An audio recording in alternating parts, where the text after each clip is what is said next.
At so yun o, mga welder no, yan.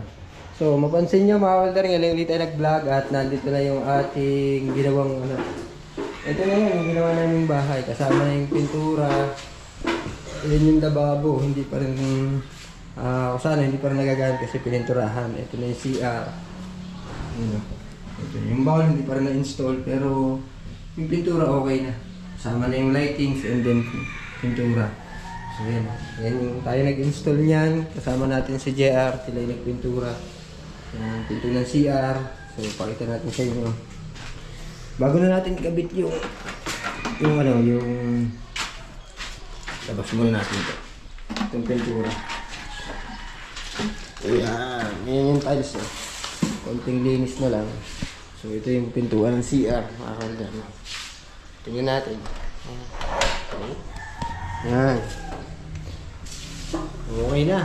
Color white yung kulay na napili ng may-ari. At so yun, nandito yung pintor natin. Nakasama ni JR si Toto. Yan. Shout out naman dyan, Toto. Galing naman mag-cutting ng pintura. Oh. So ito yung ating kasama. Oh.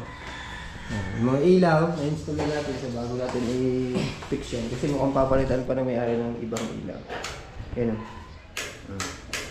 So nabago na natin itong ilaw na to. So di yan. Yan. Kasi wala pa. Dito may abang to. Bubutasin na lang natin in case na kung palagyan na ng may-ari ng ilaw. No? So yan. So yan yung lababo na ginawa natin ng nabilisang gawa. No? Paglagay natin ng semento, lagay na rin yung mga kung ano-ano, tiles. So yan, ito, huli na to. Yan. Hindi na ulit ka ng bahay mo, ang tawag sa'yo. Ano nang tawag sa atin? Kabahay. Kabahay. Yan, sila JR nagpintura nito. Kami nag-install ng tiles, sila nagpintura. And then, yan o. Tingnan nyo naman kung dumalo ng pintura. So dati kasi itong pintura ng itlog na pula. Yan. At ito ngayon, pinturahan na nila. Kaya nga. Ay. Dapat pinatuyo na lang, tapos tanggalin na lang sila. So yun eh. So yung nagiging problema kapag may mga, yung itim-itim na yan, kuto. Kuto na yan, tinatawag ng kuto ng pintura. Diyan sumasakit yung ulo ng mga pintor. Kasi may kulisap. Dito sa loob, okay na to. Yung bintana, combination ng black. Yan, alright. Okay, ilaw din dito. Yan. Yan. Oh. So yun o. Abangan nyo. At malapit na itong matapos. Malapit na namin itong i-turn over. So, shout out nga pala sa pintor natin kay Toto Garcia. Garcia, dito na. Nakagawa ng aso. Nakagawa ng aso.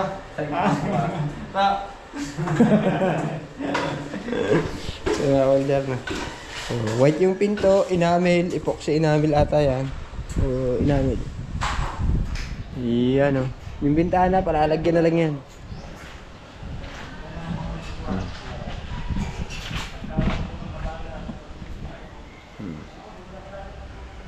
Yan. So, color white, no? Semi-gloss.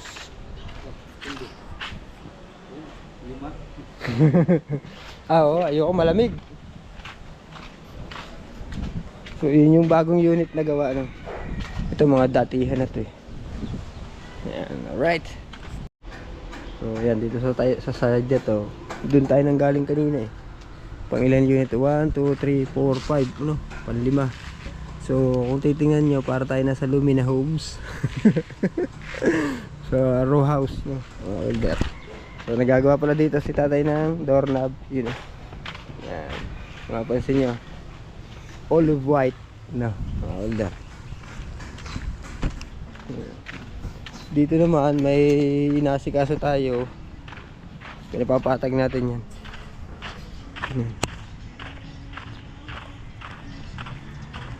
Oh. So yan o. Bukas magbabakal na tayo nito. Lubog na naman yun eh. Pwede nang bakalan. So nakapangalan ng mangga. Pero sa Christian ay talagang kalakasaw. Hinog ang gusto sana. Eh wala kami makuha. Lalo ko naging dalawang mangga yun. Ba, ilan ba nakain ma? Isa. Bukas na. Bukas lang isa. Matigas din oh. Matigas na to. Kaya na itong floringan bukas. Sabado. Ay, mga pato ng kubo. Paa ng kubo, may mga kubo dito dati. Yeah.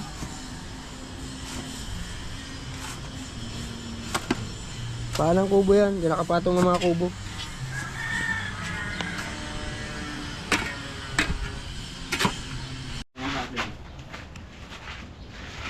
Star. Putang ina naman. Agad siya boy. Ha? Sabi sa'yo, hanggang gumawa ka namin. Ano eh? Ay, toolbox din ako ganito kalaki. Ang bigbitan. Nag-buot siya din ako toolbox. Yung bang mga ginagawa Pwede. ko? Yung bang mga ginagawa ninyo din eh? Ha? Yung mga trabaho nyo din eh? Magawa ng mga gato. Gawa na lang kita diyan, meron nakakita dyan. Hira. Kaya kuya, huwag muna. Ibang mga pinagagawa nyo, pati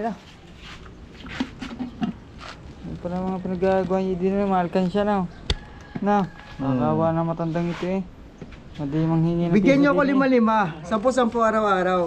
Ako magtatago. Oo. Para sa tropa to, ha? Ako magdalat sa kami. Para sa tropa to, ako magtatago. Stroke. Kawa na matandang ito eh. Lagyan tayo ng barya. Saan pa, hiram ni mama? Eh,